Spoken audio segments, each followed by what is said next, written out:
We start off tonight's show with team coverage on the severe weather today. That's right, Kelsey. The National Weather Service predicts some rough weather for Northeast Ohio in the coming hours. TV2's Jacob Brooks joins us now outside with more details on what we can expect.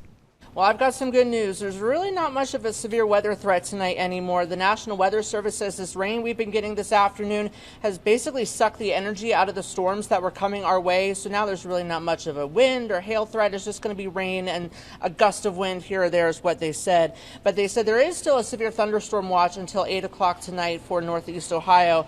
Now, earlier today when the storms were coming, there was concern about tornadoes, especially after the tornadoes that we saw over the weekend in the Midwest. And here's what a National Weather Service meteorologist had to say about that. For some of those strong tornadoes, like the EF3s and EF4s they had in Mississippi and Arkansas, that's going to be more confined to Northwest Ohio. So as we head into spring storm season, even though today kind of fizzled out, it's still good to have some severe weather safety tips in mind. So when there's a tornado, the National Weather Service says to go to an interior room in your home with no windows, but the basement is best. And leading up to the storm, they said days ahead, you should get your emergency supplies, adjust your plans, and make sure your phone gets emergency alerts. And Portage County's Emergency Management Agency says they are ready to go if severe weather strikes. It's something that we prepare for, many years in advance. So we have the entire structure in the event that we do have something large, like a large tornado, something devastating. We have all the response plans, we have the coordination structures, everything in place so that we effectively respond to it.